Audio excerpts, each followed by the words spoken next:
भाइयों, नमस्ते, आदाब, सत श्री अकाल एंड हालेलुया। कैसन बा?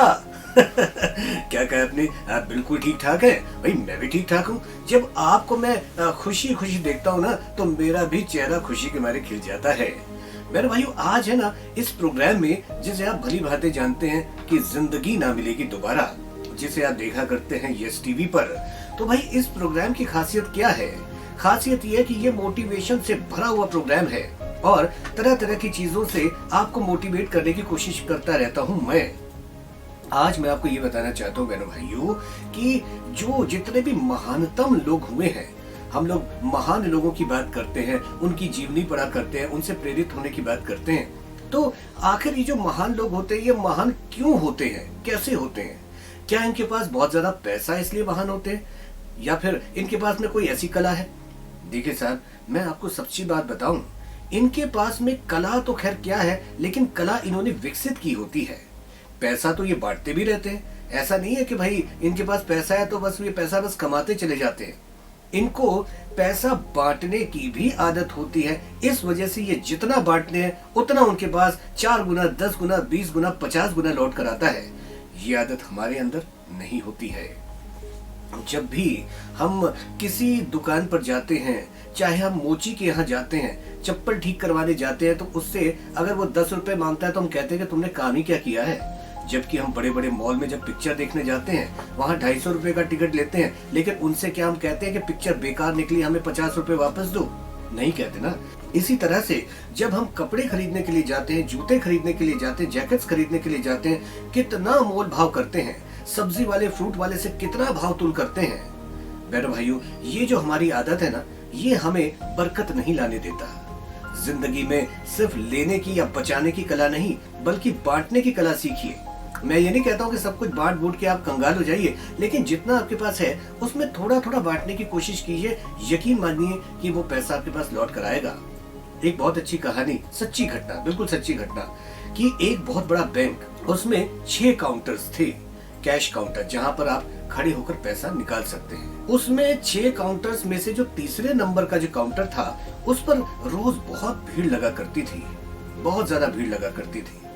और बाकी के जो काउंटर्स थे, 1 से लेकर 6 तक, तीसरे नंबर को छोड़कर उनमें भीड़ बिल्कुल नहीं लगती थी, वो खाली पड़े रहते थे। मगर लोग उस तीसरे नंबर के काउंटर पर उस विशेष इंसान से पैसे लेना ज्यादा पसंद करते थे।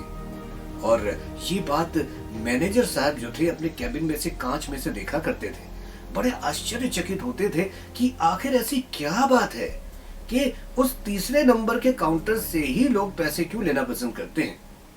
एक दो बार क्या हुआ, मैनेजर साहब ने उस कैश काउंटर वाले से आंख बचाकर 3-4 लोगों से पूछा कि भाई आप यहीं पर क्यों खड़े होते हैं, बाकी लाइन में क्यों नहीं लगते? तो उन लोगों ने कहा कि साहब, पता है क्या है कि जब भी हम इस कैश काउंटर से पैसा लेते हैं और इस इंसान के हाथ से पैसा लेते हैं, तो क्या है कि जब भी मेरे बेटे की पढ़ाई पे मैं इस पैसे को लगाता हूँ तो उसमें बरकत हो जाती है, यानी उसकी पढ़ाई अच्छी लगने लगती है। अगर मैं कारोबार के चक्कर में इस पैसे को लगाता हूँ, इस काउंटर से निकाले हुए पैसे को, तो मेरा कारोबार अच्छा लगने लगता है, अच्छा चलने लगता है। अगर मैं दवाई पर पैसे लगाता हूँ, किसी घर वाले अगर कोई बीमार है, हॉस्पिटलाइज है, दवाई पर पैसे लगाता हूँ तो वो ठीक हो जाता है। मतलब इस आदमी से, इस काउंटर से पैसे लेकर हमें फायदा होता है। तो एक प्रथा सी बन गई है कि हम यहीं से पैसा लेते हैं। सभी लोगों की अलग अलग बातें, कोई कुछ कह रहा है, कोई कुछ कह रहा है। मैनेजर साहब ने एक दिन क्या किया कि जब खाली समय था तो उसे बुलाकर कहा कि भाई रमेश, एक बात बताओ कि तुम ऐसा क्या जादू टोना या टोटका करते हो कि लोग तुमसे ही आके पैसे लेते हैं? रमेश ने बड़ा ही प्यारा सा जवाब दिया। उसने कहा कि सर, मैं करता कुछ नहीं हूँ, कोई जादू टोना या टोटका नहीं है मेरे पास में। मैं करता सिर्फ इतना हूँ कि जब भी मैं किसी टोकन को लेकर जब पैसे उसके हाथ में दे रहा होता हूँ, यानी कस्टमर के, तो मैं कहता हूँ उसके साथ दुआ करते हुए कि हे भगवान, जिस मकसद से भी ये पैसा ले रहा है उसका वो मकसद कामयाब हो, उसे अच्छा खासा मुनाफा मिले, उसको बरकत हो। ये दुआ के साथ में पैसे देता हूँ और शायद यही दुआ काम करती है। बहनों भाइयों, इन शॉर्ट कहने का मतलब ये है कि हम जो एफर्मेशंस बोलते हैं ना, आज के जो लॉ ऑफ अट्रैक्शन की बात जो हम विभिन्न वीडियोस में देखा करते हैं, एक्चुअली क्या है कि ये बिल्कुल सच है। लोग महान कैसे बनते हैं, ये मैंने अभी शुरू में कहा। तो ये भी एक फैक्ट बात है कि ये महान लोग जो है ना, जहां हमारी सोच बंद हो जाती है, जहां हमें दिखना बंद हो जाता है, वहां से वो देखना शुरू करते हैं। उनकी वो यात्रा वहां से शुरू होती है। बहुत सारी चीजें दिखाई नहीं देती मगर फिर भी होती है। अब आप देखिए ना, आपके टेलीविजन और आपके मोबाइल तक हम पहुंच रहे हैं, तो कैसे पहुंच रहे हैं? सिर्फ हवा के जरिए। हवा भी दिखाई नहीं देती मगर फिर भी है, जिसके बिना हम कुछ सेकंड से ज्यादा जिंदा नहीं रह सकते। इसी तरह से जब आप इस फ्रीक्वेंसी को लेते हैं, जब आप रेडियो सुनते हैं, तो रेडियो पर भी वो फ्रीक्वेंसी बिना किसी तार के आप तक पहुंचती है, आवाज साफ सुनाई देती है। इस वक्त भी आप मुझे देख रहे हैं तो आप इंटरनेट के थ्रू देख रहे हैं, तो आप तक ये जो वाइब्रेशन है ये सिर्फ हवा से ही पहुंच रही है।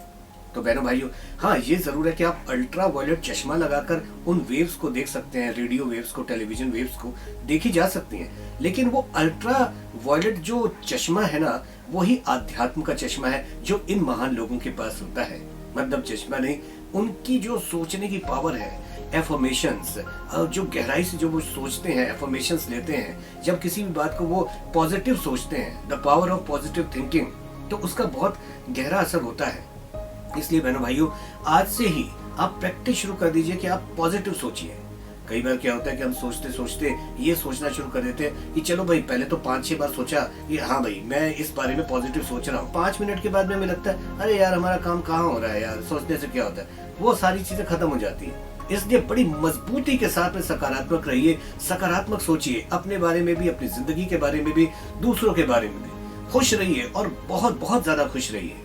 भाई इसी मैसेज के साथ में मैं चाहूंगा, एक बार फिर बोलूंगा प्रोग्राम खत्म करने से पहले, कि जो भी आप सोचते हैं ना, बड़ा पॉजिटिवली सोचिए, एक बार भी नेगेटिव मत सोचिए, सिर्फ पॉजिटिव सोचिए, खुश रहिए, सबको माफ करते हुए चलिए और अपनी जिंदगी में ये कहिए मेरे पास बहुत कुछ है, मेरे पास सब कुछ है, I am very happy, I am very very happy. इस एफर्मेशन को कीजिए, आप हमेशा खुश रहेंगे। इन्हीं बातों के साथ आज थोड़ा ज्यादा हो गया, मगर अगले एपिसोड में कुछ और बातें करेंगे और प्रोग्राम होगा यही, जिंदगी ना मिलेगी दोबारा। फिलहाल यस टीवी से आप सभी को नमस्ते।